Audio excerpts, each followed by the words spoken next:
안녕하십니까. 자비도량주의 인호입니다. 오늘 본문은 저번 시간에 이어 부처님께서 일생 동안 하신 법의 그 두 번째 본문입니다.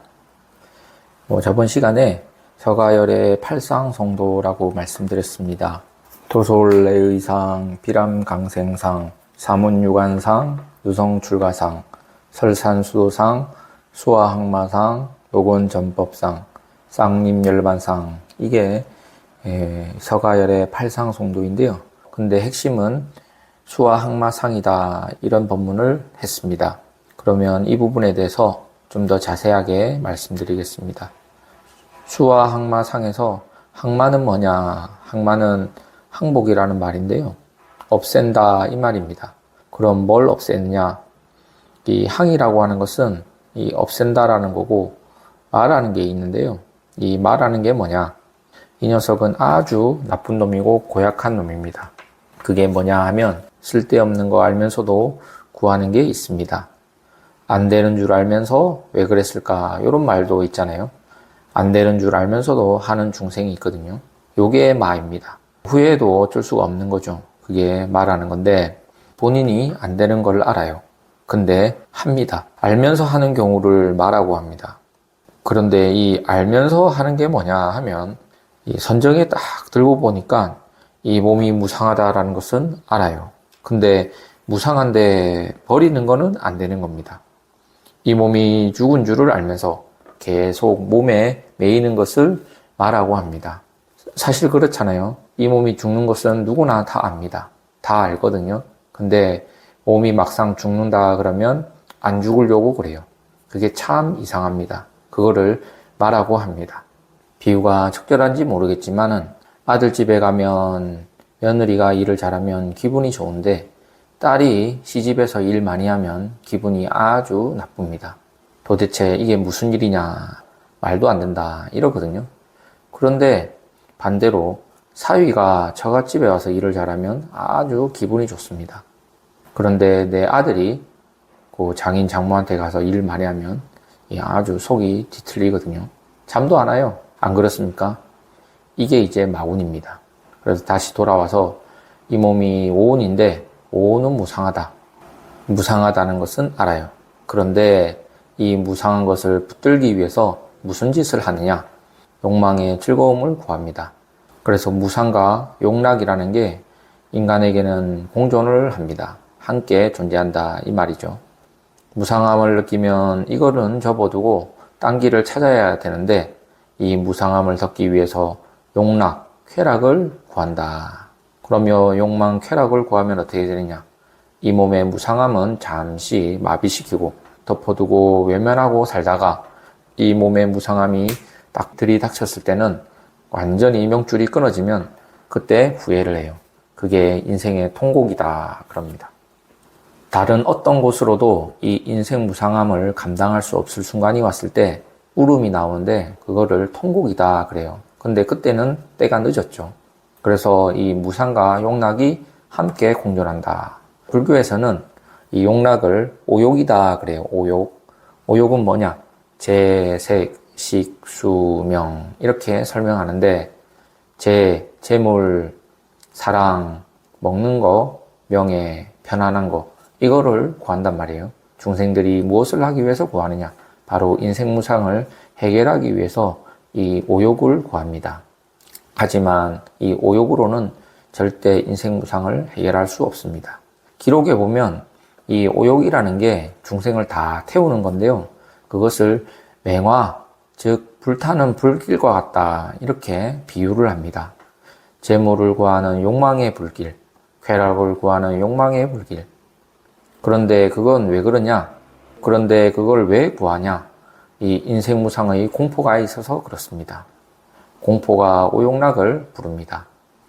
오온신상이라고 하는 것은 포와 같은데, 즉 물거품과 같은데 이 물거품이 차를 타고 가다가도 꺼질 수 있고 잠들다가도 꺼질 수가 있고 배고파서 꺼질 수가 있고 이게 언제 사라질지 모른다라는 것은 압니다. 중생들은 분명히 알아요. 모르는 게 아닙니다. 그런데 그 무상함이 생각이 나면 날수록 그 욕락이 더 맹렬하게 타올라서 더 구하게 됩니다. 그래서 불교에서는 이 우온을 뭐라고 비유했냐면 포, 즉 물거품과 같다. 그렇게 비유를 하고, 또 탐욕, 욕락을 뭐로 비유했냐면 맹화라, 사나운 불길과 같다. 이렇게 가르칩니다. 근데 본부는 알긴 아는데 깊이 알지 못해요. 이거를 미욕이다 그래요. 그래서 욕심을 내고 그 욕락에 욕심을 냅니다. 근데 나중에는 이 욕락에 한계가 옵니다. 인생 무상함을 덮을 수가 없습니다. 그래서 죽을 때 다 울면서 죽는 거죠. 인생 무상을 욕락으로 해결하려 해도 지금 열심히 일을 하고 돈 벌고 성공하고 하지만은 그걸로는 해결이 안 된다. 그런데 진짜 지혜로운 사람은 어떻게 하느냐? 이 욕락을 탐하고 집착하고 구하지 않습니다. 그러면 어떻게 해야 되느냐? 부처님이 그런 마구니가 무상함을 알고 그 욕락에 집착하지 않았거든요. 욕락에 집착하지 않는 것을 마구니를 항복시켰다 그래요. 왜냐하면 이 모든 세상에 태어났다 죽는 것은 다 물거품과 같다라는 것을 깊이 알았기 때문에 더 이상 욕락을 구하지 않는다. 그런데 깊이 모르면 슬쩍 덮어버려요. 무상함을 말해도 한순간만 잊어버리고 다시 돌아서면 욕심을 냅니다. 그래서 부처님께서 하신 것처럼 욕망을 항복시키려면 인생을 깊게 관찰해야 됩니다. 아, 이 목숨이라는 게 물거품과 같구나. 이것을 깊이 보니까 욕망이 들러붙지 못합니다. 그래서 해결한 겁니다. 인생 무상함을 알고 욕락이 허망함을 알아서 거기에 전혀 죽음을 맞이하는 순간에 와도 공포심이 안 생깁니다. 그래서 부처님께서 이 무상과 욕락을 다 해결했습니다. 그거를 항마라고 합니다. 그러면 이렇게 해결하고 보니 즉 무상과 욕락에 구하는 마음이 딱 사라지니까 거기에서 어떤 일이 벌어지느냐 하면 엄청난 일이 벌어집니다. 그것을 광명이 나타났다 그래요. 광명. 부처님께서 큰 광명이 비추었다 이렇게 설명을 하고 있습니다. 그러면 이 무상과 욕락을 해결하는 방법을 불교에서는 어떻게 가르쳤느냐 하면 첫 번째로 조복을 가르쳐요. 조복. 조화시킬 조자에 항복시킬 복자인데 조복을 해라. 인생이 무상하다. 언제 죽을지 모르는데 계속 욕망과 쾌락을 쫓아다니는 망나니와 같은 그 마음을 잡아당겨서 복종시켜라. 그리고 모든 근심과 걱정, 인생의 모든 고통이 바로 너의 욕망에서 왔다. 이렇게 조복을 시켜야 됩니다. 사실 모든 근심과 걱정, 재앙은 누구로부터 온 게 아닙니다. 다 본인의 중생심으로부터, 취구심으로부터 온 거죠. 그러니까 이거를 딱 알아서 마음을 조복시키는 게 바로 지혜로운 이가 가는 일입니다. 아무나 가는 게 아니에요. 그런데 이런 거를 듣고 우리가 잠시라도 마음을 씻어내면 이 부처님인데 이게 다 가능할까요? 이게 다 가능하면 모두가 다 금방 성인이 되는데 이게 쉽지가 않습니다. 본부는 미혹하기 때문에 알기는 아는데 깊이 모르고 껍데기로만 알아서 계속 욕심을 내다가 통곡하면서 죽는 거죠. 그래서 부처님이 이렇게 처음에는 조복을 시키고 그 다음에 복종을 시킵니다. 그래서 조복 이렇게 얘기가 나오죠. 이렇게 조복을 시키면 마음이 고요해집니다. 그래서 여기서 고요할 적자를 씁니다.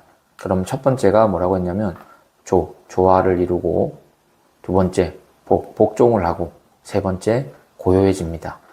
그 다음에는 어떻게 되냐? 깨끗할 정자를 써서 마음이 깨끗해집니다. 즉 욕락을 구하는 마음이 전혀 없습니다. 그러면 그 다음에는 어떻게 되느냐? 마음이 환하게 밝아집니다.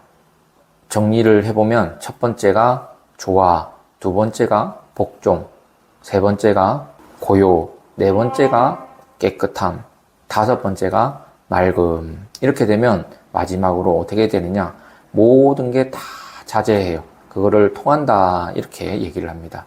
밝아져서 통하니까 모든 게 욕심이 아니고 바로 깨끗한 마음이다 이렇게 가르칩니다. 사실 불교에서는 이 마음에 두 가지가 있는데요. 하나는 욕심이고 다른 하나는 명심입니다. 그리고 욕심은 중생이고 명심은 부처다 그래요. 그래서 명심을 갖는 것이 바로 보리, 깨달음이다 이렇게 얘기를 합니다.